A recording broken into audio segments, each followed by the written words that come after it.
Bismillahirrahmanirrahim. Assalamualaikum warahmatullahi wabarakatuh. Alhamdulillahi wa kafa wassalatu wassalamu ala man istafa Muhammad ibnu Abdillah wa ala alihi wa ashabihi wa man ihtada. Qala Allah Ta'ala fi kitabihil karim, a'udzu billahi minasy syaithanir rajim. Ya ayyuhalladzina amanu taqullaha haqqa tuqatih wa la tamutunna illa wa antum muslimun. وقال يا أيها الناس اعبدوا ربكم الذي خلقكم من نفس واحدة وخلق منها زوجها وبث منهما رجالا كثيرا ونساء واتقوا الله الذي تساءلون به والأرحام إن الله كان عليكم رقيبا وقال يا أيها الذين آمنوا اتقوا الله وقولوا قولا سديدا يصلح لكم أعمالكم ويغفر لكم ذنوبكم وَمَن يُطِعِ اللَّهَ وَرَسُولَهُ فَقَدْ فَازَ فَوْزًا عَظِيمًا. Amma ba'd. Pemirsa Al-Islam TV yang dimuliakan Allah Subhanahu wa taala, alhamdulillah kita hendaknya bersyukur kepada Allah taala atas setiap nikmat dan karunia yang melimpah. Sampai Allah taala berfirman, "Wa in ta'uddu ni'matallah la tuhsuha." Yang kalau seandainya kamu menghitung nikmat Allah, la tuhsuha, niscaya kamu tidak akan mampu menghitungnya. Mengapa demikian? Karena saking banyaknya nikmat Allah Subhanahu wa taala yang tidak terhitung, yang mungkin kadang-kadang kita hanya berpikir nikmat Allah itu hanya sekedar apa yang kita dapatkan atau yang kita rasakan atau yang membuat hati ini lapang dan senang gitu. Padahal kadang-kadang nikmat Allah juga datang berupa hal-hal yang mungkin bisa jadi tidak mengenakan hati. Kenapa? Karena bahkan musibah pun bisa menjadi nikmat di sisi Allah Subhanahu wa taala ketika hamba tersebut bersyukur. Bisa menjadi satu kebaikan di sisi Allah Subhanahu wa taala, yang mana dengan musibah tersebut seorang hamba banyak melafazkan kalimat-kalimat thayyibah, bahkan menjadikan hamba tersebut lebih dekat kepada Allah Subhanahu wa taala. Maka dalam ayat yang lain Allah taala berfirman, "Fabi ayyi ala'i rabbikuma tukadziban." Maka nikmat Allah yang mana lagi hendak kamu dustakan? Bahkan dalam diri kita, penciptaan kita masing-masing ini, itu adalah suatu nikmat yang luar biasa. Tentu tidak ada yang mau di antara kita yang mengganti bola matanya dengan misalkan beras berapa ton misalkan, atau ingin mengganti kedua kaki kita dengan nilai rupiah. Mungkin tidak ada yang mau. Kenapa? Itu di antara bentuk nikmat yang tidak terhingga, yang terkadang itu luput dari manusia, sehingga mereka tidak merasa apa yang Allah berikan kepada dia selama ini adalah bentuk nikmat yang Allah berikan kepadanya. Maka sebagai seorang mukmin kita patut bersyukur kepada Allah setiap perkara yang Allah tetapkan bagi kita, yang Allah berikan kepada kita, baik itu yang membuat hati kita lapang, senang, atau bahkan yang membuat hati kita dan kehidupan kita sempit. Pemirsa Al-Islam TV, barakallahu fikum, kita juga patut bersyukur kepada Allah Subhanahu wa taala karena kita dipertemukan kembali dengan bulan Ramadan, bulan yang kata Rasulullah SAW, bulan di mana Rasulullah pernah bersabda, ketika bulan Ramadan itu datang, maka futihat abwabul jannah, maka semua pintu-pintu surga itu dibuka, wa ughliqat abwabun nar, dan semua pintu-pintu neraka itu ditutup, wa sufidatis syayatin, dan kemudian setan-setan itu dibelenggu. Apa hikmahnya dari kemudian dibukanya pintu jannah, ditutupnya pintu-pintu neraka, dibelenggunya para syaitan-syaitan ar-rajim tersebut, syaitan-syaitan yang laknat Allah tersebut? Apa hikmahnya? Hikmahnya adalah aroma-aroma ketaatan itu sangat kuat. Bau-bau surgawi itu sangat kuat, sangat kental. Sehingga apa? Sehingga setiap hamba Allah Subhanahu wa taala yang mendapati bulan Ramadan itu, mereka terpacu untuk kemudian melaksanakan ketaatan kepada Allah Subhanahu wa taala. Hari-hari yang biasanya mungkin baca Al-Qur'an hanya satu halaman atau satu lembar atau bahkan cuman beberapa ayat saja, maka di bulan Ramadan banyak di antara orang-orang mukmin yang kemudian terpacu untuk melaksanakan ketaatan. Yang biasanya mungkin mereka tidak melaksanakan sholat malam, maka bulan Ramadan ini Allah buka untuk apa? Untuk para orang-orang beriman itu menegakkan sholat di malam hari sebagai bentuk ketaatan kepada Allah Subhanahu wa taala. Dan kenapa itu begitu mudahnya? Ya inilah kondisi Ramadan atau momentum kita di bulan Ramadan ini, di mana Allah mudahkan urusan seorang mukmin untuk melaksanakan ibadah. Ya tadi karena aroma aroma-aroma surgawi, aroma-aroma ketaatan dibuka oleh Allah Subhanahu wa taala. Maka momentum saat ini, momentum di bulan Ramadan ini, benarlah Rasulullah SAW ketika mengatakan, ketika beliau bersabda, raghima anfun. Kenapa? Celaka seorang manusia itu. Kenapa? Idza dakhala alai Ramadan, tsumman salakha. Ketika datang bulan Ramadan, kemudian dia berlalu selama 30 hari atau 29 hari di bulan Ramadan itu, falam yughfarlah. Tetapi kemudian dia tidak diampuni oleh Allah Subhanahu wa taala. Nah, ini kan celaka. Kenapa? Momentum bulan Ramadan ini sangat berbeda dengan bulan-bulan yang lain. Dia tidak sama dengan bulan Sya'ban, bulan Syawal, bulan Muharram, berbeda. Di mana bedanya? Karena bulan Ramadan ini adalah waktu atau momentum yang Allah kondisikan bagi orang-orang mukmin untuk melaksanakan ketaatan dan lebih taat lagi. Jadi bagi hari ini orang-orang kaum muslimin yang masih belum bisa baca Quran, maka momentum Ramadan ini harus bisa baca Quran. Yang belum menambah hafalan, maka bulan Ramadan ini mari sama-sama tambah hafalan. Yang kemudian belum biasa sholat berjamaah di masjid, maka Ramadan ini mulai berjamaah di masjid. Jangan tunda-tunda lagi. Karena Allah menginginkan diciptakan bulan Ramadan ini la'allakum tattaqun, agar kalian bertakwa. Artinya apa? Lebih lagi kondisi kita. Ketaatan kita kepada Allah dari bulan-bulan sebelumnya, di bulan Ramadan ini maka lebih lagi. Untuk apa? Menjadi tarbiyah untuk masuk ke bulan-bulan berikutnya. Yang hari ini kita masih merasa berada pada kondisi yang sulit, apalagi dalam kondisi pandemi. Maka bulan Ramadan ini sudah saatnya kita berserah diri kepada Allah Subhanahu wa taala. Bulan Ramadan ini, pemirsa Al-Islam TV yang dimuliakan Allah Subhanahu wa taala, seharusnya menjadi introspeksi dalam diri kita. Kira-kira apa yang membuat kita ini hidupnya menjadi susah? Apa yang membuat kemudian kehidupan kita ini jauh dari kelapangan? Boleh jadi karena kita melakukan satu dosa besar di sisi Allah Subhanahu wa taala. Boleh jadi kita melaksanakan satu perkara yang itu bagi kita mungkin perkara sepele. Misalkan berdoa kepada selain Allah dalam pandangan kita, meminta kepada makhluk yang mereka tidak punya hak atau tidak punya kemampuan untuk mengistijabahi doa. Atau misalkan kita mencintai seorang hamba melebihi kecintaan kita kepada Allah. Padahal di sisi Allah itu sangat besar. Kenapa? Karena itu adalah perbuatan syirik yang dimurkai oleh Allah Subhanahu wa taala. Pemirsa Al-Islam TV yang dimuliakan Allah Subhanahu wa taala, pada kesempatan kali ini insyaallah kita akan membahas tentang ragam praktek kesyirikan yang terjadi di tengah-tengah masyarakat kita.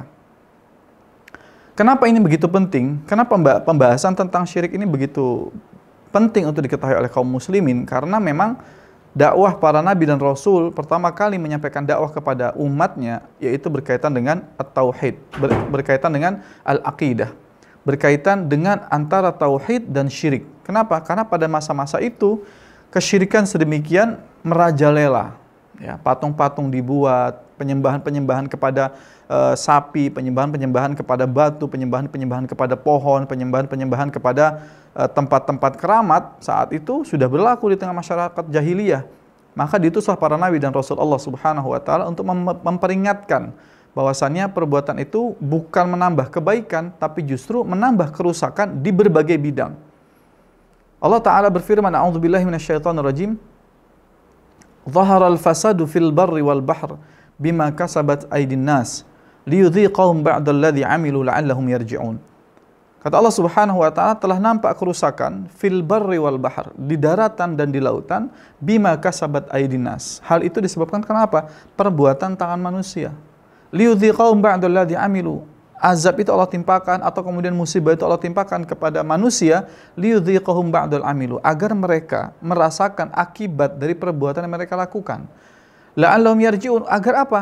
Agar supaya mereka kembali kepada Allah Subhanahu wa taala. Jadi musibah Allah timpakan kepada kita hari ini bagi orang-orang mukmin, la'allahum yarji'un, agar mereka kembali kepada Allah.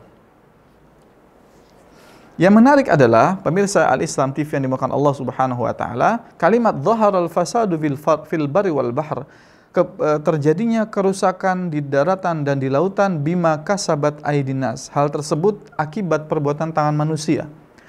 Kira-kira perbuatan tangan manusia apa yang menyebabkan Allah Subhanahu wa taala sedemikian murkanya? Apakah karena sebab buang sampah sembarangan, atau karena menebang hutan yang tanpa ada aturan, atau kemudian menggali atau kemudian mengambil hasil alam, hasil bumi, atau kemudian para nelayan itu mengambil ikan-ikan di lautan yang serampangan? Apa sekedar itu sehingga menyebabkan kekacauan di mana-mana? Ternyata poinnya bukan itu. Justru permasalahannya adalah ketika kesyirikan itu merajalela. Ketika kemudian manusia itu mengalihkan peribadatan dari yang harusnya kepada Allah Subhanahu wa taala, mereka palingkan kepada selain Allah Subhanahu wa taala. Waliyadzubillah.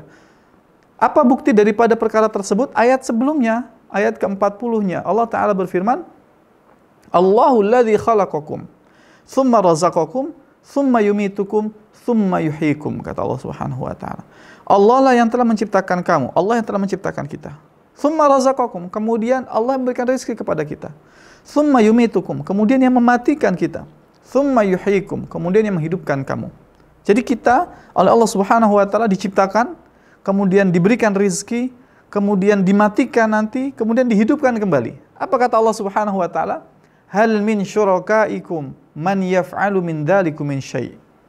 Apakah orang-orang atau makhluk-makhluk atau sesuatu yang kamu jadikan sebagai syarikat selain Allah Subhanahu wa taala, yang kamu berserikat kepada mereka untuk melakukan perbuatan tersebut, hal min syurakaikum, apakah yang kamu jadikan Tuhan selain Allah itu, yang kamu berbuat syirik kepada Allah Subhanahu wa taala dengan mereka itu, man yaf'alu min dzalikum min syai', mampu enggak melakukan perbuatan-perbuatan tersebut, mencipta, memberikan rezeki, mematikan, menghidupkan kembali, mampu enggak mereka ini? Subhanahu, kata Allah, maha suci Allah, wa ta'ala amma yusyrikun, dan maha tinggi Allah atas apa yang mereka serikatkan. Biasanya kalimat subhanallah atau subhanahu atau maha suci Allah subhanahu wa ta'ala kemudian disandingkan dengan amma yusyrikun atau kalimat sebelumnya terkait masalah kekuasaan Allah Subhanahu wa taala, itu menunjukkan bahwasannya apa yang dilakukan oleh selain Allah Subhanahu wa taala adalah satu kemustahilan. Nggak mungkin. Jadi kalimat subhanallah adalah satu pengingkaran atas perbuatan-perbuatan makhluknya, itu nggak mungkin mereka lakukan. Mencipta, mereka nggak mungkin bisa mencipta. Membuat sesuatu yang belum pernah ada dalam imajinasi mereka sedikit pun. Ya, membuat sesuatu yang tidak ada bentuknya dari awal. Ya, manusia membuat kamera misalkan. Dia melihat daripada penciptaan bola mata yang sedemikian sempurna.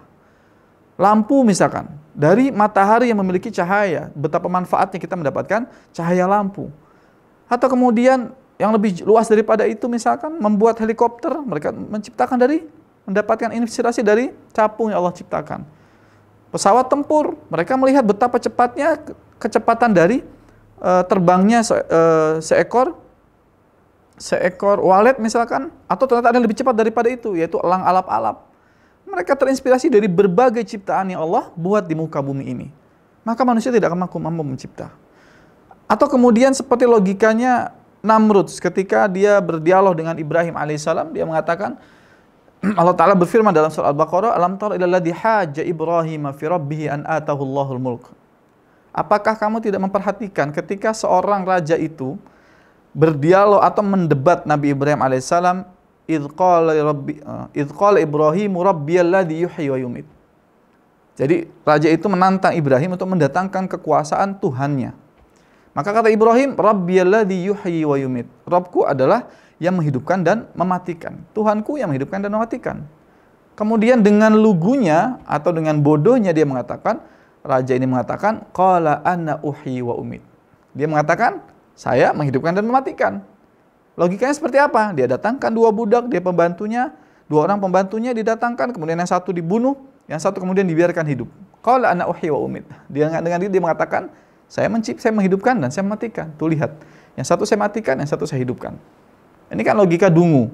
Tapi apa kata Allah Subhanahu wa taala? Kemudian Allah mengajarkan Ibrahim alaihissalam, enggak apa-apa, biarkan dengan logika itu. Kemudian Ibrahim menyampaikan, qala Ibrahim, fa innallaha ya'ti bisyamsi minal masyriq fa'ti biha minal maghrib.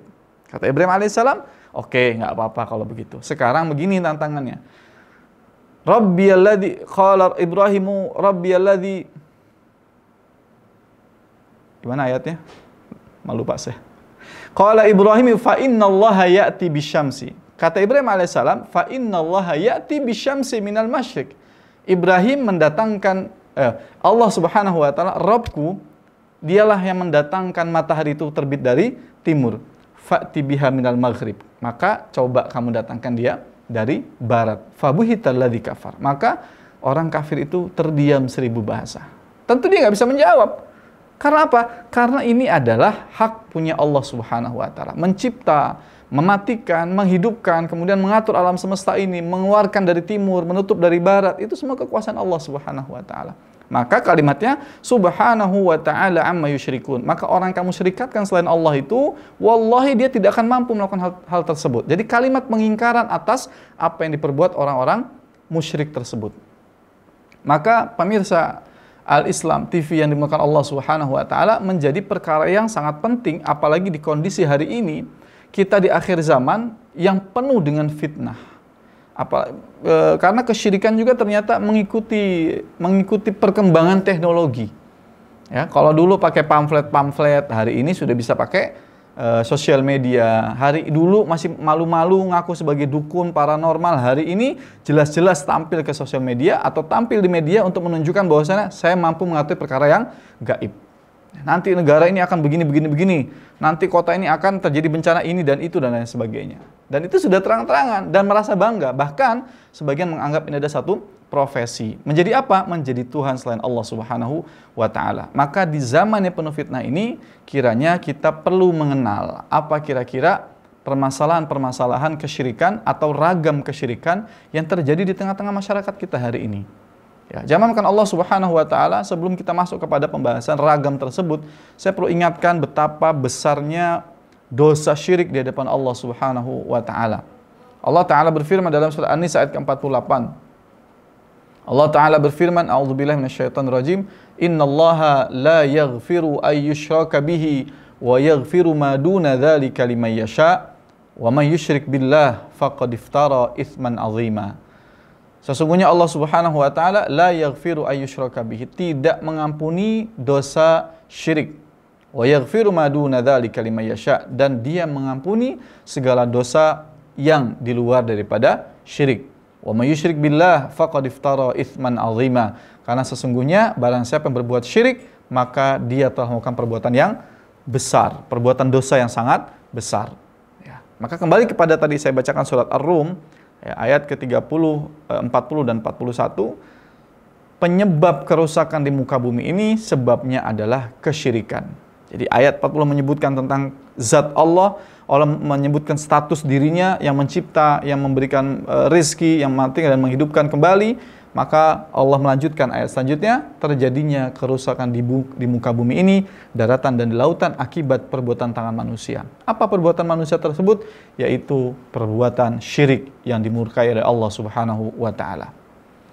Maka jamankan Allah Subhanahu wa Ta'ala, ayat An-Nisa 48 ini menyebutkan Allah tidak mengampuni dosa orang-orang yang berbuat syirik selama dia tidak bertobat kepada Allah Subhanahu wa Ta'ala. Tidak cukup sampai di situ, bahkan Allah Subhanahu wa Ta'ala mengharamkan bagi orang-orang pelaku kesyirikan itu dari jannahnya Allah Subhanahu wa Ta'ala.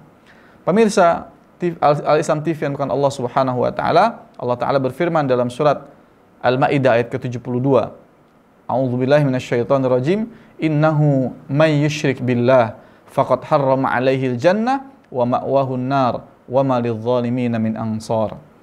Sesungguhnya may yusyrik billah, siapa saja yang berbuat syirik kepada Allah Subhanahu wa Ta'ala, faqad harramallahu 'alaihil jannah, maka sungguh Allah telah mengharamkan baginya jannah, wa ma'wahun nar, dan tempatnya adalah neraka jahanam, wa ma lidh-dhalimina min ansar, maka sesungguhnya bagi orang-orang yang berbuat syirik itu tidak ada seorang pun yang dapat menolong mereka. Pemirsa Al-Islam TV yang Allah Subhanahu wa Ta'ala, lalu apa kira-kira jenis kesyirikan atau ragam-ragam kesyirikan yang banyak terjadi di tengah masyarakat kita?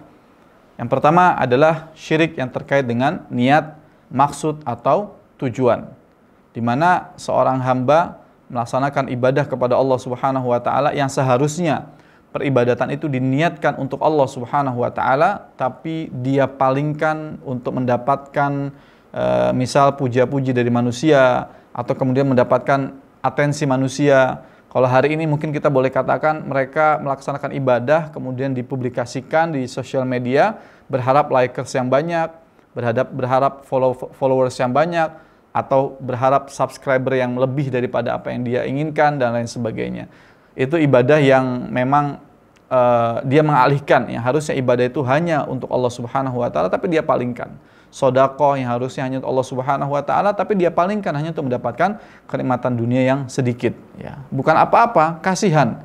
Nanti mereka berharap yang harusnya itu tidak, yang harusnya ibadah itu untuk Allah Subhanahu wa taala dan dia mendapatkan lebih daripada yang diekspektasikan, tapi karena dia hanya meminta untuk mendapatkan atensi manusia atau kecenderung puja dan puji daripada manusia, atau kemudian mendapat atensi, perhatian, pembicaraan di tengah-tengah manusia, ya dia hanya mendapatkan itu saja. Itu kan sangat merugikan. Yang harusnya Allah bahkan ingin memberikan dia sesuatu yang lebih dari apa yang dia inginkan, ternyata dia hanya menginginkan perkara yang remeh. Yaitu apa? Yaitu kenikmatan dunia. Maka Allah Subhanahu wa taala berfirman dalam surat Hud ayat ke-15 dan 16, Allah taala berfirman, "Man kana yuridul hayatad dunya wa zinataha, nuwaffi ilaihim a'malahum wa hum fiha la yubkhasun." Kata Allah Subhanahu wa taala, barang siapa yang menghendaki kehidupan dunia, wa zinataha, dan semua perhiasan dan pesonanya, nuwaffi ilaihim, maka kami akan berikan kepada mereka sebagai balasannya a'malahum, sebagai balasan dari amalannya. Jadi kalau memang dia niat untuk dunia, Allah akan berikan. Allah nggak akan membuat zalim sedikit pun. Wa hum fiha la yubkhasun, dan Allah tidak akan memberikan kerugian kepada orang tersebut. Artinya apa? Dia beribadah, niat untuk mendapatkan mobil mewah, dia bersedekah untuk mendapatkan rumah mewah, dia kemudian melaksanakan ibadah-ibadah yang lain untuk mendapatkan popularitas dan kecintaan daripada manusia di dunia. Kata Allah Subhanahu wa taala, nuwaffi ilaihim a'malahum fiha wa hum fiha la yubkhasun. Semua Allah akan berikan dengan sempurna sesuai dengan apa yang dia mintakan. Jadi kalau ingin kita minta, wah, ayo sedekah biar kaya. Allah akan kayakan dia. Ya, Allah pasti akan kayakan dia. La yubkhasun. Tapi apa kata Allah? Ulaikal ladzina laisa lahum fil akhirati illan nar. Mereka itu yang beribadah niatnya bukan untuk Allah, tapi mendapatkan kenikmatan dunia, laisa lahum fil akhirati illan nar. Tidaklah mereka mendapatkan sesuatu di akhirat kecuali api neraka. Wal iyadzubillah. Wa habita ma sana'u fiha. Dan apa yang mereka kerjakan sia-sia. Wa batilum ma kanu ya'malun, dan apa yang dia usahakan semua menjadi tidak bermanfaat. Habis amalannya. Apa yang dia harapkan, mungkin kita akan berimajinasi, ya Allah, saya di dunia bersedekah ini misalkan, ingin berharap apa yang saya dapatkan nanti di akhirat itu sedikit saja, ya Allah, secuil aja, tolong berikan saya untuk kenikmatan di dunia. Hati-hati. Takutnya itu keinginan kita untuk mendapat balasan di dunia lebih besar daripada sekedar kita bermanis kata di depan Allah Subhanahu wa taala, ya Allah sedikit aja deh hasil saya nanti di akhirat, Allah engkau berikan di dunia ini. Subhanallah. Hati-hati, niat kita hanya Allah yang tahu. Jangan bermain-main dengan qasdu, dengan maksud dan tujuan dari kita melaksanakan ibadah. Pemirsa Al-Islam TV yang Allah Subhanahu wa taala, ketahuilah Allah sangat mengetahui apa yang kita niatkan dalam hati. Jadi jangan kita kemudian bermanuver, jangan kita kemudian menyembunyikan sesuatu seakan-akan Allah itu tidak tahu.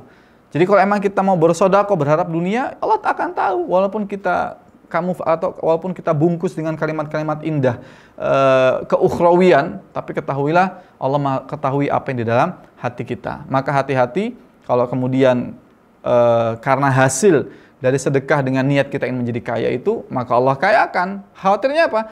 Khawatirnya wa ma lahum fil akhirati illan nar wa habita ma sana'u wa batilu ma kanu ya'malun. Ya.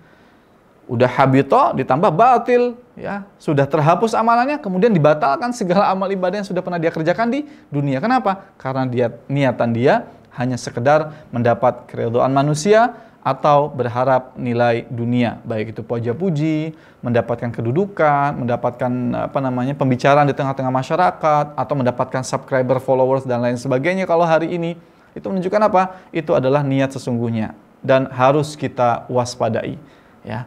Karena keinginan dunia kita tuh, nafsu kita tuh lebih kencang untuk mengajak kepada kesenangan dunia daripada urusan akhirat. Jadi jangan sampai kita tertipu.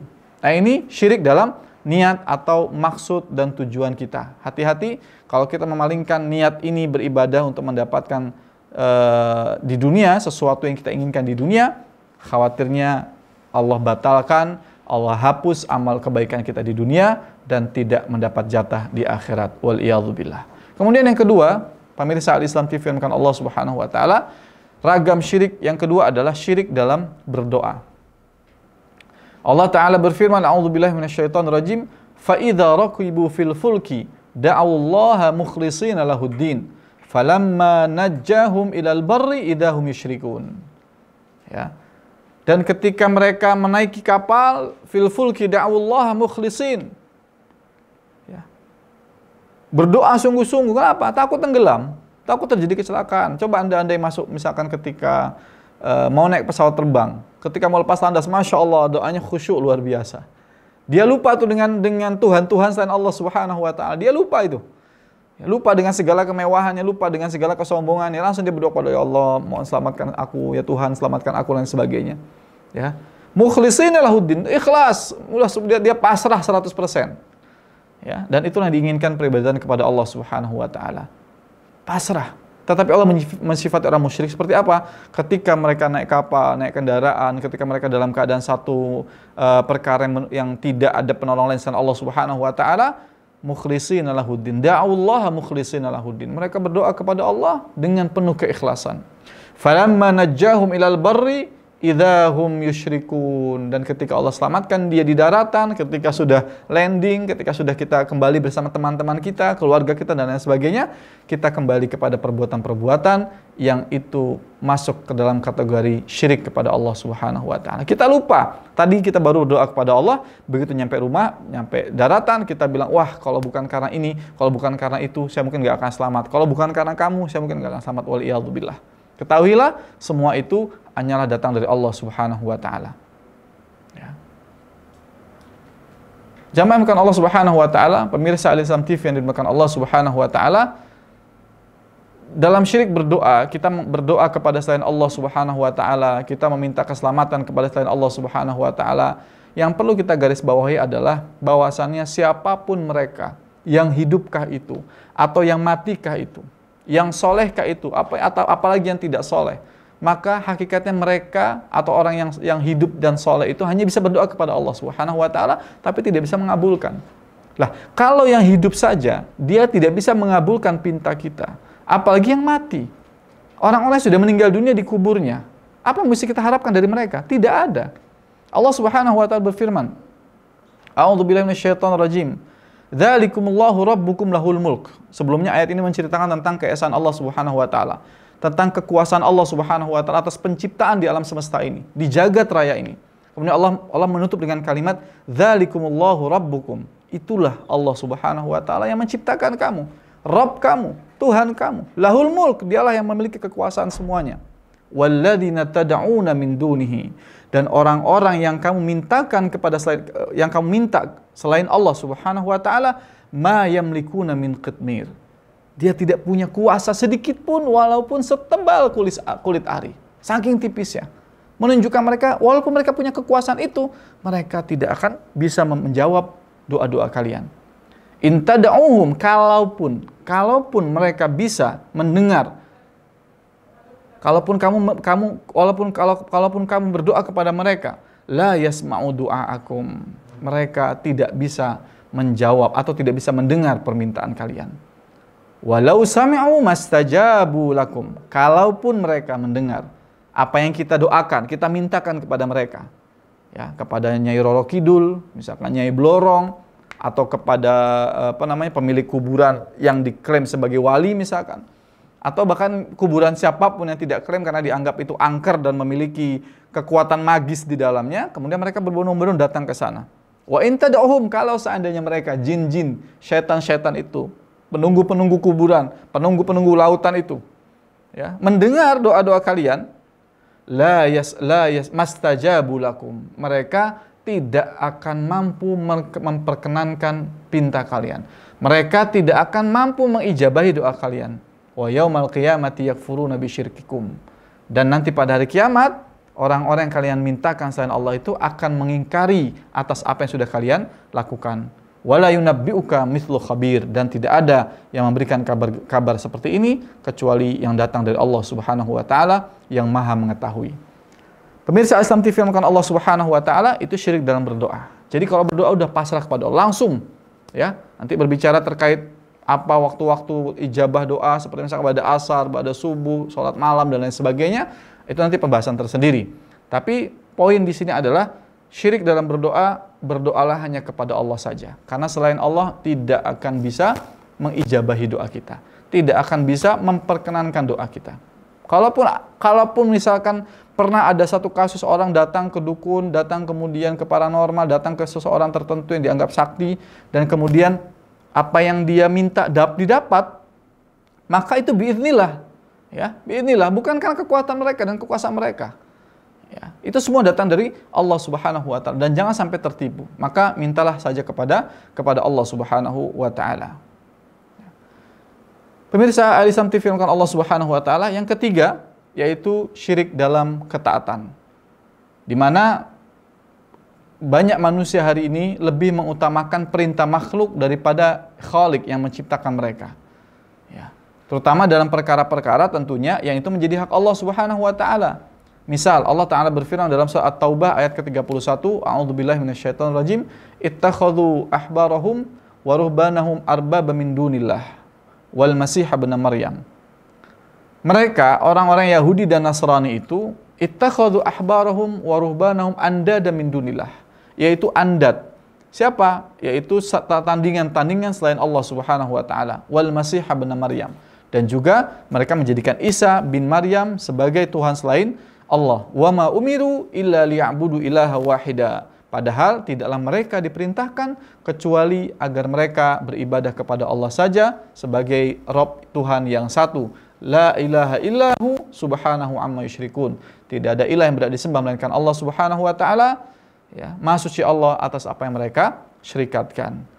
Kemudian ketika ayat ini turun dan di situ ada sahabat Adi bin Hatim radhiyallahu an yang pada masa dulunya beliau adalah seorang yang Nasrani, taat. Ketika itu dia mengatakan kepada Rasulullah SAW, ya Rasulullah, ma na'buduhum. Dia mengatakan, ya Rasulullah, kami tidak pernah menyembah itu. Kami tidak pernah menyembah rahib dan pendeta-pendeta kami seperti yang tadi ayat itu sampaikan. Kemudian apa kata Rasulullah SAW? Ya. Alaysa yuharrimuna ma ahallallahu fatuharrimunahu. Wa yuhilluna ma harramallah fatuhillunahu. Faqultu bala ya Rasulullah. Qala fadzalika ibadatuhum. Apa kata Rasulullah? Bukankah mereka, rahib-rahib itu, pendeta-pendeta itu, yuharrimuna ma ahallallah, mereka mengharamkan apa yang sudah Allah halalkan. Fatuharrimunahu, kemudian kamu pun ikut mengharamkannya. Bukankah pendeta-pendeta itu kemudian mengharamkan pernikahan misalkan sebagai tanda kesucian, dan kamu kemudian juga ikut haramkan, padahal Allah Ta'ala Subhanahu wa taala sudah menghalalkan pernikahan. Dan kemudian fatuhilluna wa yuhilluna ma harramallah fatuhillunahu, dan kemudian menghalalkan apa yang Allah haramkan dan kemudian kamu ikut mengharamkannya, atau sebaliknya kamu menghalalkannya. Apa kata Nabi? Kata Adi bin Hatim, qala bala, kalau itu iya memang. Jadi kita hanya mengikuti apa yang disampaikan oleh pendeta dan rahib tersebut. Apa kata Nabi? Fadzalika ibadatuhum iyyahum. Nah, seperti itulah bentuk peribadatan kamu kepada mereka. Apa? Yaitu mentaati pimpinan-pimpinan kaum atau mentaati manusia, makhluk melebihi ketaatan kepada Allah Subhanahu wa taala. Allah bilang ini halal, riba haram, ya maka ya haram. Allah katakan misalkan innamal khamru wal maisiru wal ansab wal azlam rijsun min amali syaitan, dia adalah najis dan di antara amal-amal syaitan, ya maka kita akan katakan hal yang sama. Atau dalam ayat yang lain Allah sebutkan hurrimat alaikumul maitah waddam walahmal khinzir wa ma uhilla bihi li ghairillahi bih. Telah diharamkan atas kalian ya al-maitah, mayat atau mayat ya atau bangkai. Waddam, darah, walahmal khinzir, daging babi, wa ma uhilla bihi li ghairillahi bih, dan apa yang disembelih yang tidak disebutkan nama Allah Subhanahu wa taala. Jelas. Jadi bangkai, darah ya, kemudian daging babi dan apa yang disembelih tidak disebut nama Allah Subhanahu wa taala, dan hurrimat, diharamkan. Maka kita sebagai orang mukmin katakan itu haram. Nah, ketika ada manusia mengatakan oh enggak haram itu halal, itu maksudnya begini dan lain sebagainya. Maka ketika kita mentaati perkara tersebut atau perubahan hukum yang Allah bilang halal dia bilang haram, dan Allah bilang haram dia katakan halal, dan kita mengikuti, maka itu diantara bentuk ketaatan dan peribadatan kita kepada makhluk dari sisi ketaatan. Maka orang mukmin sudah sepatutnya, kata Allah Subhanahu wa taala, maka naqalal mu'minin inna maka naqalal mu'minin idza du'u ila Allahi wa rasulihi liyahkuma bainahum ay yaqulu sami'na wa ata'na. Sesungguhnya kata-kata yang akan disampaikan oleh orang-orang mukmin ketika Allah dan Rasul menetapkan satu perkara, ini halal, ini haram, qalu sami'na wa ata'na. Itulah kata orang mukmin, dia mengatakan siap, kami taat, kami patuh, ya Allah, ya Rasulullah. Maka ketika kita menyelisih Allah dan Rasulnya, dia masuk ke dalam bab kesyirikan kepada Allah Subhanahu wa taala. Kemudian yang terakhir, pemirsa Al-Islam TV yang bukan Allah Subhanahu wa taala, yaitu syirik dalam kecintaan. Allah Ta'ala berfirman dalam surah Al-Baqarah ayat ke-165, wa minan nas may yattakhidhu min dunillahi andada yuhibbunahum kahubbillah walladzina amanu asyaddu hubbalillah. Dan di antara manusia ada yang menjadikan min dunillahi andada, ya, yaitu menjadikan tandingan selain Allah Subhanahu wa taala. Di antara manusia ada yang menyembah tandingan-tandingan selain Allah Subhanahu wa taala, yuhibbunahum kahubbillah, yang mereka mencintai mereka tersebut kahubbillah, sebagaimana mereka mencintai Allah Subhanahu wa taala. Walladzina amanu asyaddu hubban lillah, dan orang-orang beriman tentu lebih besar cintaannya kepada Allah Subhanahu wa taala. Pemirsa Al-Islam TV yang Allah Subhanahu wa taala, mencintai sederajat dengan cinta kita kepada Allah Subhanahu wa taala dan kepada makhluk, ini saja sudah masuk dalam kategori kesyirikan. Lalu bagaimana kalau kemudian kita melampaui kecintaan kita kepada makhluk melebihi cinta kita kepada Allah Subhanahu wa taala? Tentu ini sudah jauh kesesatannya dari yang kita bayangkan, ya. Allah yang menciptakan kita, makhluk tidak menciptakan kita. Allah yang memberikan rezeki kepada kita, manusia tidak memberikan rezeki kepada kita. Bos kita, perusahaan kita, pimpinan kita, penguasa kita, mereka tidak bisa memberikan sesuatu yang itu adalah hak Allah Subhanahu wa taala untuk menghidupkan, mematikan, memberikan rezeki, menciptakan kita. Tetapi manusia ternyata banyak kaum musyrikin yang lebih mencintai makhluk yang tidak memberikan dia apapun, melebihi kecintaan dia kepada Allah, yang sebenarnya Allah lah yang memberikan kita segala apa yang kita inginkan. Maka amat disayangkan kalau kemudian seorang hamba menjadikan istrinya dengan kecintaan yang luar biasa, bahkan apa yang diminta istrinya semua ingin dia penuhi atas nama kasih sayang dan tidak ingin menyakiti. Padahal di saat bersamaan dia sedang menyakiti Allah Subhanahu wa taala. Ada di antara manusia yang kemudian rela menjual akidahnya atas nama apa? Atas nama persahabatan, atas nama pertemanan, atas nama nggak enak karena teman lama dan lain sebagainya. Kenapa? Karena dia lupa bahwasanya dia sedang membuat Allah tidak enak. Ya, kenapa kita merasa tidak enak dengan manusia sehingga kita mau melakukan perbuatan-perbuatan maksiat atas nama pertemanan dan ketidakenakan tadi, sedangkan kita mengabaikan murka dan ketidaksukaan Allah atas apa yang kita lakukan. Lalu mana harus kita dahulukan? Walladzina amanu asyaddu hubban lillah. Adapun orang mukmin tentunya dia adalah orang-orang yang lebih mencintai Allah Subhanahu wa taala.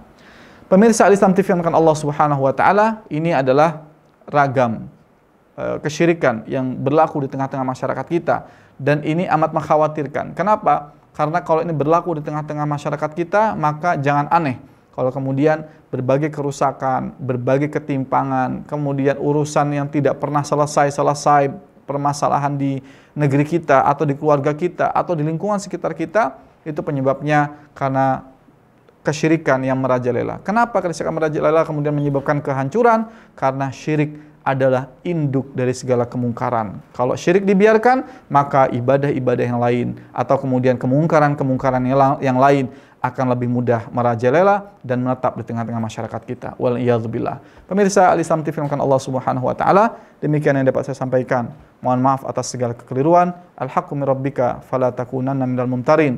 Barakallahu fikum. Wassalamualaikum warahmatullahi wabarakatuh.